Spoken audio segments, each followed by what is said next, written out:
1996 সালের জুলাইয়ের মাঝামাঝি সময়ে প্রধানমন্ত্রী শেখ হাসিনার ছোট বোন রেহানার স্বামী শফিক সিদ্দিকী শেখ হাসিনার লাল রঙের নিশান পেট্রোল জিপ গাড়িতে এবং হলুদ নম্বর প্লেট লাগানো দুটি টয়োটা গাড়িতে করে দুইজন শিখ, তিনজন মারোয়াড়ি ও দুজন ভারতীয় বাঙালিকে সঙ্গে নিয়ে এসে প্রতি সন্ধ্যায় প্রধানমন্ত্রী শেখ হাসিনার সরকারি বাসভবন গণভবনের ৫ নম্বর বৈঠকখানায় গুরুত্বপূর্ণ মিটিং করতেন। মিটিংয়ে বসার আগে শফিক সিদ্দিকী মোটরসাইকেল আরোহীর কাছ থেকে ঢাকার মতিঝিলের শেয়ার মার্কেটের বিষয় খোঁজ খবর নিতেন। শফিক সিদ্দিকী প্রথমেই জানতে চাইতেন আজকে শেয়ার মার্কেটে কেমন ভিড় হয়েছিল। মোটরসাইকেল আরোহী বলতো, মধুমিতা সিনেমা হলের বিপরীতে স্টক এক্সচেঞ্জের সামনে বেশ ভিড় দেখলাম। তখন শফিক সিদ্দিকী বলতেন, শেয়ার বাজার খুব ভালো ব্যবসা, শেয়ার ব্যবসা করবেন, শেয়ার কিনবেন, আত্মীয় স্বজনদের বলবেন, বন্ধু বান্ধব, পাড়া প্রতিবেশী সবাইকে বলবেন শেয়ার কিনতে, শেয়ার কিনলেই লাভ।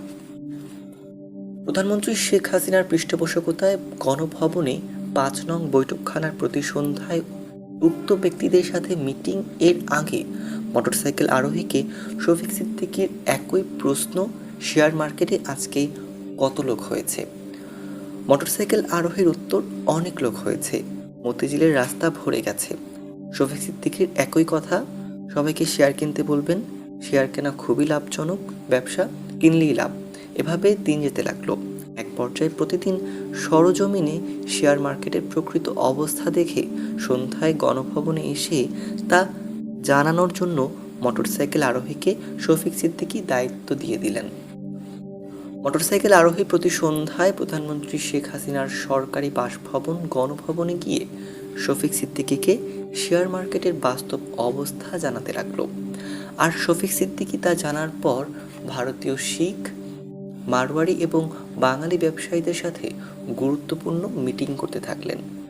সত্যি, শেয়ার কিনলেই লাভ, শেয়ার বিক্রি করাটা কোনো ব্যাপার না, কেনাটাই আসল ব্যাপার। আজ কোনো মতে শেয়ার কিনতে পারলে আগামীকাল আসতে না আসতেই তা চড়া লাভে বিক্রি হয়ে যাচ্ছে। শেয়ার কেনা নিয়ে প্রায় সারা দেশে হৈ হৈ রই রই পড়ে গেছে। বাজারে প্রচুর ক্রেতা আছে, কিন্তু শেয়ার বিক্রেতা নেই। ক্রেতারা শেয়ার কেনার জন্য রাস্তা দিন ঘুরে বেড়াচ্ছে। একদিন মোটরসাইকেল আরোহী শফিক সিদ্দিকীর কাছে জানালো, শেয়ার মার্কেটে আজ সবচাইতে বেশি ক্রেতা এসেছে। ইত্তেফাকের মোড়, হাটখোলা, আতিশয় সিনেমা হল থেকে শুরু করে পুরো মতিঝিল, শাপলা চত্বর পার হয়ে নটরডেম কলেজ ছাড়িয়ে গেছে। এই সকল এলাকার যানবাহন বন্ধ হয়েছে, শুধু ক্রেতা আর ক্রেতা, বিক্রেতা নেই। শফিক সিদ্দিকী তার ভারতীয় ব্যবসায়ীদের নিয়ে গণভবনের ৫ নং বৈঠকখানায় নির্ধারিত মিটিংয়ে বসলেন।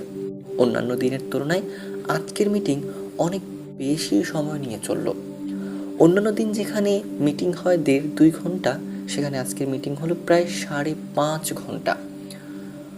পরের দিন শেয়ার বাজারে আরও বেশি লোক হলো এবং শফিক সিদ্দিকী তার ভারতীয় ব্যবসায়ী বন্ধুদের নিয়ে দুপুর ৩টা থেকেই গণভবনে মিটিংয়ে বসেছেন। রাত ১০টা পর্যন্ত একটানা মিটিং চলল। মিটিং শেষে ভারতীয়রা শফিক সিদ্দিকীর সাথে এমন করমর্দন ও বুক মিলিয়ে বিদায় নিল, তাতে মনে হলো এই বিদায় অন্যান্য দিনের মতো বিদায় নেওয়া নয়। তার পরদিন মতিঝিল শেয়ার বাজারে শুধু বিক্রেতাদের ধাক্কাধাক্কি আর চিৎকার শোনা গেল, কিন্তু শেয়ার ক্রেতা খুঁজে পাওয়া গেল না। প্রধানমন্ত্রী শেখ হাসিনার সরকারি বাসভবন গণভবনে শফিক সিদ্দিকী ও তার ভারতীয় ব্যবসায়ীদেরও দেখা গেল না।